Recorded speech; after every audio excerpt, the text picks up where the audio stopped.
If you're interested in glowing up, then I'm Celeste Louw, and this is Brave Enough. Are you brave enough to start before you're ready? Here's the rub. You're never going to be ready. You're never going to feel ready. The moment that you're waiting for that moment, that big moment that goes, I'm ready now, it doesn't exist. Ready is comfortable. And the thing about growth is it's not comfortable. The question shouldn't be, am I ready? The question should be, am I brave enough to start anyway? The lie we live in is that we need more time. We say things to ourselves like, I need more time. I need to think it through. Things need to calm down before I do that. That's not preparing. That's fear. It's a good vocabulary around fear. It's learning how to say, I'm afraid, but in different voices. It'll sound responsible. It'll convince you that waiting is smart. But honestly, waiting isn't smart. How long have you been thinking about it? How long have you been thinking about, I need to make a change, this isn't working for me, I don't feel comfortable? How long have you been sitting in that? You're never going to be ready. It's a choice you make in your head, not your heart. It's a choice that you make that drives you forward into growth. So what not ready actually means is that you're uncertain. It means that you're uncomfortable. And it means that you can't control the outcome. Here's the thing. We think we have control over our lives and over all of these things that happen in the world, but actually we don't have any control. That is us conning ourselves. It doesn't mean you can't do it if you don't feel comfortable. It doesn't mean that you're not ready if you don't feel like everything's mapped out for you. The best laid plans can fall apart. You are confusing lack of certainty with lack of ability. And let me tell you something. It's a secret. Do you want to hear? The secret is that you are 100% successful in surviving your life. In fact, being victorious over your challenges until today. 100%. And you know how you know that? Well, you're still breathing, aren't you? You're still breathing. So you are 100% successful already. That's one thing that you can be certain of. But you don't need certainty. What you need is action. The longer you wait, the more your fear will grow. It'll feed itself and it'll grow and grow, and you'll find more and more excuses not to do the things that you intrinsically in yourself know that you need to do in order to grow and heal. Because delay builds pressure, and pressure builds avoidance. And the more pressure you have, the more avoidance you're going to show. You'll doubt yourself more. Not because you can't. Like I said, you're 100% successful. Not because you didn't do the right things or say the right things or make the right moves, but because staying stuck feels safer. It's an uncomfortable comfortable. The side effect of it, though, is it slowly eats away at your confidence and you start to think that you can't get anything right because you are proving that to yourself every day. No one's ready to start. And that's the truth that you need to hear. They start scared. Everybody starts scared. I remember when I went for my protection order, I was terrified, absolutely terrified. And what I learned through going through that process was that it's not as scary as I thought it was. What was scary was voicing what was going on in my life. What was scary was the fact that I thought nobody would believe me. That's what made it scary. But I could do it, and I did. And you can do it. You can face whatever challenge lies ahead of you, because inside of you is the strength to do that. Confidence is not a prerequisite for starting. Confidence is the result of getting victories, of moving forward. and of claiming your own mistakes as your own and your own victories as your own. You don't need to find the path, you need to build it. You need to skill yourself, get enough information, and do small things every day that build up your confidence. You are not going to eliminate fear. Fear is our survival instinct, it's going to be there, but you can move with it. So, how do you actually start? Because now I'm telling you things and you're going, yes, but how? And that's one of the things that you will learn on the Brave Enough podcast is there's always a how. Because what I found the most difficult in my journey was people telling me to do things that I knew I had to do, but not giving me any direction in how to get them done. So here we're going to be solution-driven, survivor-centered and solution-driven. The first thing you've got to do is stop looking at the big picture. Shrink the start. Define the smallest possible step. So if you're stuck in bed and you can't get up, and I know the feeling, the first thing that you got to do is teach yourself to get up every morning.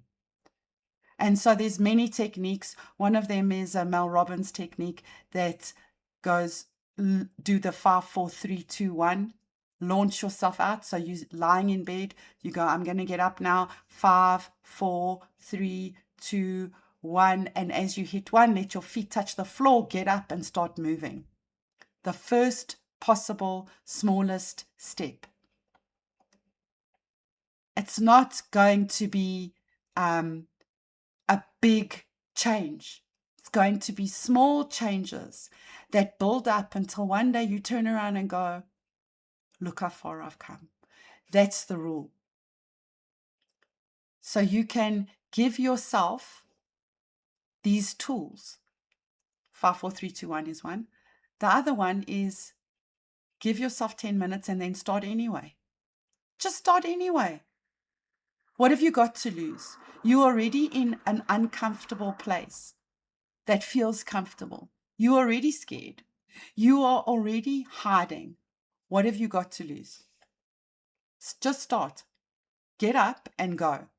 Most of the time, once you've started, you'll keep going because you have to take action before the emotion hits. So let's just talk about that for a second. Your emotions follow your thoughts, not the other way around. So if you can go, I'm going to get up and do this now, and get up and do it before you start feeling the emotions, you'll get it done. And your emotions will change according to the way that you're thinking and the way that you're acting, the way that you move. You're not going to feel motivated. You're going to first move and then the motivation will follow. It's not the other way around. Or like, I'll wait, tomorrow I'll feel a bit better and then I'll get it done. You're just never going to get it done like that. You need to do it right now. So remove the pressure to be good at it and just start doing, right? So if it's, I'm looking for a job, you don't have to be the best at looking for a job. You just need to start sending out your CVs. The version that you are today is allowed to be at where you are at today. You move from that. And as you learn and as you grow, it'll get better. The first time I picked up a camera to do a live was really bad. I don't even want to look at those anymore. They were so difficult. But now they're easier. I won't say they're the easiest. You always have a level of fear. What if? But you've got to move through that. So you're not performing. So I think one of the hardest things with healing is dropping the masks. You're not putting on a show for other people. You are integrating with your integrity. You are practicing. You are getting to where you want to be as a person. You're coming closer and closer to the intrinsic part of you that is you and unique to you and valuable and worthy because you came into the world that way.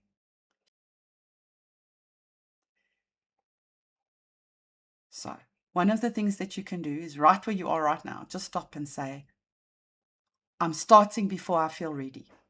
And keep saying it. Because when you repetitively say something, you start to believe it. I'm going to start before I'm ready. I'm starting today. Because when you name it and you speak it, you remove the illusion. You stop negotiating with yourself and the universe and the people around you, and you start taking action for you. Build the evidence quickly. So when you're doing little actions every day, you're getting up, you're making your bed. Why make your bed? You're keeping the promises for yourself. Why keep your promises to yourself?